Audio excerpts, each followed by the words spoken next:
मैं नहीं खाऊंगा, नहीं किसी को खाने दूंगा। मैं नहीं खाऊंगा, मैं नहीं खाऊंगा, न किसी को खाने दूंगा। यह बात माननीय प्रधानमंत्री नरेंद्र मोदी जी ने कई एक अवसर पर बोले हैं, चाहे राजनाथ सिंह जी के बेटे के मामले में या बीच सभा में मंच पर अनेकों बार बोले हैं। या देश के सबसे बड़े पद पर बैठे व्यक्ति का यह अधिकार है। स्वच्छ भारत अभियान, भ्रष्टाचार मुक्त भारत के क्रम में यह बात कही गई है, स्वागत योग्य है।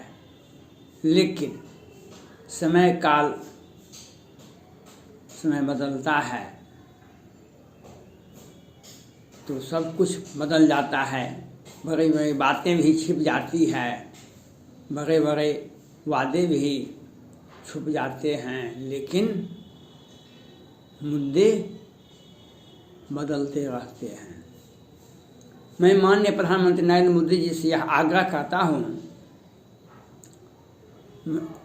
जो सुशांत सिंह राजपूत केस में सुशांत सिंह राजपूत के पिताजी ने के सिंह ने पटना में एक एफआईआर किए थे, जो 15-16 करोड़ रुपया का निकासी कर लिया।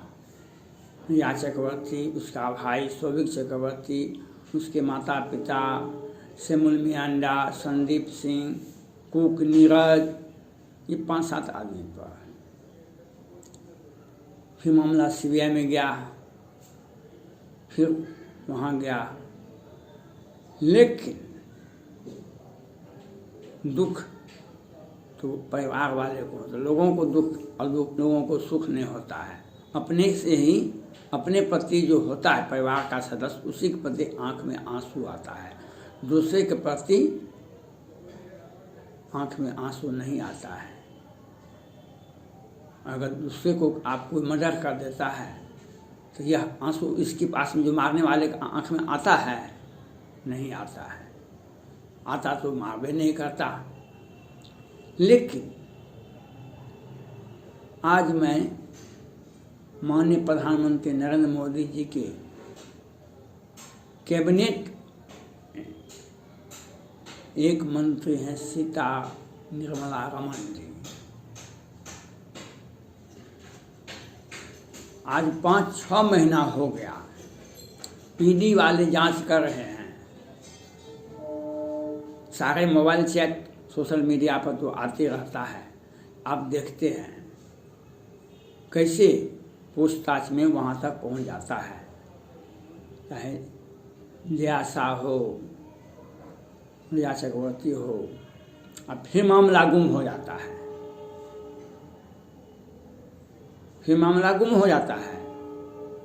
पैसा निकाले तो कोई न कोई मैसेज और उसका डॉक्यूमेंट, रिसीव, हल्ला चिल्ला, बैंक का 100 उपाय है। आप जब पैसा निकालेंगे, 1 रुपया भी बैंक से निकालेंगे तो उसका सारा प्रूफ रहता है। ट्रांसफ़र कीजिएगा तो भी किस अकाउंट से कौन व्यक्ति ट्रांसफ़र किया है, कौन अकाउंट से कौन अकाउंट में गया है, कहाँ से कहाँ गया है। लेकिन 1 भी रुपया नहीं मिला आज तक। एक तो ये हुआ ईडी वाले, एक विभाग, 3 विभाग जांच करता है। दूसरा सीबीआई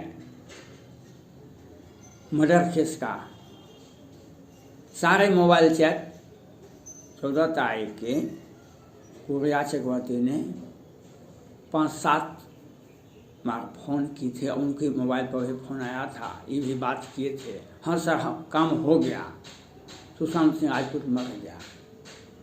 फिर मुंबई के हॉस्पिटल में भी रिया चक्रवर्ती जाती है और उसके छाती पर हाथ दे करके कहती है, सॉरी बाबू। समझ देखा। और सब कुछ होता है, फिर भारत के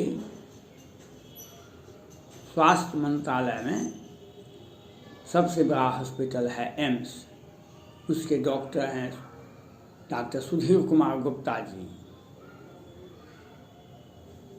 एक देश विदेश में अनेकों डॉक्टर हैं, उन्होंने चुपचाप एक मीडिया वाले को कह दिया कि यह तो आत्महत्या है, इसको इसमें जहर भी नहीं दिया गया है।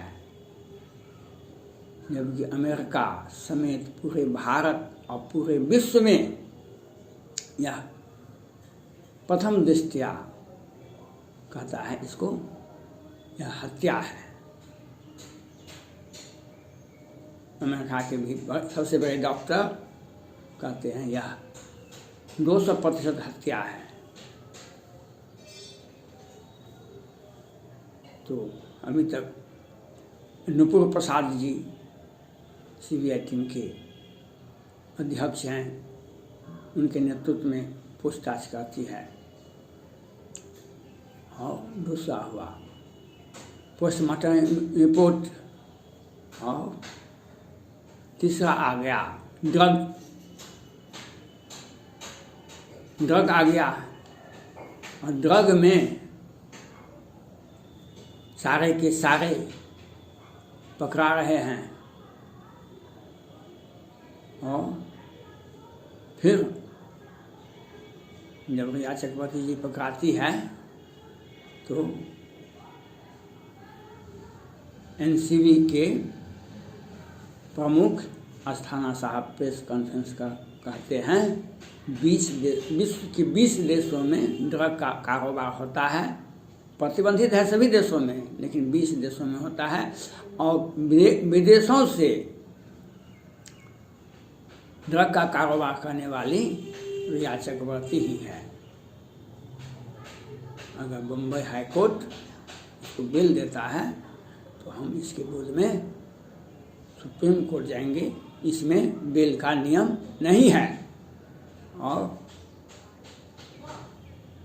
माननीय गृह मंत्री अमित शाह जी, जो माननीय प्रधानमंत्री नरेंद्र मोदी जी के नाक के बाल हैं, सबसे प्रिय व्यक्ति, गुजरात से लेकर आज तक उनका एक साथ रहे हैं, तुरंत एनसीबी प्रमुख अस्थाना साहब को सीबीआई में भेज देते हैं। तो मामला रिया चक्रवर्ती जी भी छूट जाती है और लोग छूट जाते हैं। मैं माननीय प्रधानमंत्री नरेंद्र मोदी जी से यह कहना चाहता हूँ, सुधीर कुमार गुप्ता ने जो रिपोर्ट दिया, एम्स के जो सबसे बड़े डॉक्टर हैं, वे कुछ खाए पिए कि नहीं, आपने रोका क्यों नहीं? अस्थाना साहब का स्थानांतरण होता है ड्रग एनसीबी से, कैसे? ये साधारण अवस्था स्थानांतरण नहीं होता है। नियम कहता है, कानून कहता है, जब कोई भी पुलिस पदाधिकारी, कोई भी पुलिस इंस्पेक्टर साधारण से साधारण हो या आईएएस से आईएएस हो, अगर इन्वेस्टिगेशन चल रहा है उस बीच में स्थानांतरण नहीं किया जाना है। स्थानांतरण क्या जाता है तो पक्षपात का निर्णय होता है, पक्षपात के तहत तबादला किया जाता है। मामला को दबाने के लिए स्थानांतरण किया जाता है। लेकिन सारे आपके अंदर, आप भारत के माननीय प्रधानमंत्री हैं, आपके कैबिनेट के मंत्री ये लोग हैं, सीता निर्मला रमन जी, अमित शाह जी और स्वास्थ्य मंत्री, लेकिन सारे विभाग ने सुशांत सिंह राजपूत को मामला को दबाया, न्याय नहीं दिया, न्याय देने में मदद नहीं किया, नहीं रुपया मिला, नहीं हत्यारा पकड़ाया, नहीं जांच रिपोर्ट लगा। सारे लोगों ने, आपके अधीन जो काम करते हैं उन लोगों ने, सारे लोगों ने मामला को तहस नहस कर दिया और मामला को दबाकर रख दिया। एक आपके अधीन आपके मंत्री लोग और मंत्री के अधीन डॉक्टर सूर्य कुमार गुप्ता का इतिहास है। सुनंदा पुष्कर में भी विभत्स रूप से उसकी हत्या की गई थी, लेकिन उन्होंने रिपोर्ट दिया, ऐसा रिपोर्ट दे दिया जो अपराधी न्यायालय के दरवाजे पर भी नहीं गए और उन्हें जमानत हो गया। और सुशांत सिंह राजपूत केस में भी यही किए, ईडी वाले, वित्त मंत्रालय वाले भी यही किए, सीबीआई वाले भी यही किए। तुलसीदास जी विनय पत्रिका में कहते हैं, चिंता हो ही मोहि अपारा, अपजस नहीं होई तुम्हारा। तुलसीदास जी विनय पत्रिका में कहते हैं, चिंता हो ही मोहि अपारा, अपजस नहीं होई तुम्हारा। माननीय प्रधानमंत्री नरेंद्र मोदी जी से यह अपील करता हूँ, अभी भी समय है, वक्त है। आप जो कहते थे मैं नहीं खाऊंगा, नहीं खाने दूंगा, तो पोस्टमार्टम रिपोर्ट घपला कैसे होता है? पोस्टमार्टम रिपोर्ट का घपला आज तक नहीं सुने थे। सुशांत सिंह राजपूत केस में भारत ही नहीं, विश्व के सभी लोग देख रहे हैं, जो एक युवा फिल्म स्टार की हत्या होती है और उससे एक पैसा न्याय नहीं, उसका पैसा तक नहीं निकालता, उसे न्याय नहीं मिलता है, तो आप हम कुछ बोलेंगे तो न्यायालय हमारे को अवमानना का मामला दर्ज कर सकता है। हम ज़्यादा बोलेंगे कोई आदमी हमको नोटिस दे सकता है, लेकिन न्याय से किसी को वंचित नहीं किया जा सकता है। माननीय सुप्रीम कोर्ट और माननीय प्रधानमंत्री नरेंद्र मोदी जी से है, पीड़ित परिवार को न्याय मिलना चाहिए, हत्यारा की गिरफ्तारी होनी चाहिए, पैसे जिसका पुत्र मर गया है उसका पैसा जो दावा किया है 15-16 करोड़ वह रुपया निकालना चाहिए। अगर नहीं निकलता है तो इसके लिए आपके सरकार के मंत्री हैं, आपके सरकार के मंत्री के अधीन ये पदाधिकारी आते हैं, इन पर कार्रवाई करना आपका जवाबदेही है, आपका नैतिक कर्तव्य है। आपका बात को सत्य करने के लिए मैं नहीं खाऊंगा, नहीं खाने दूंगा, नहीं तो यह चुनाव के समय के भीड़ में यह एक भाषण का अंश हो जाएगा। जब राजीव गांधी प्रधानमंत्री थे भारत के, तो गली गली में, मोहल्ले मोहल्ले में लिखाया जाता था, तुम भी चुप हम भी चुप, पैसा खाओ चुप्पे चुप, हम भी चुप तुम भी चुप, पैसा खाए चुप्पे चुप। वह भाषा, वह सेंटेंस, वह मुहावरा आज कहीं इस पर लागू नहीं हो जाता है। माननीय प्रधानमंत्री जी यह अपील है आपसे, इसका देखें। धन्यवाद।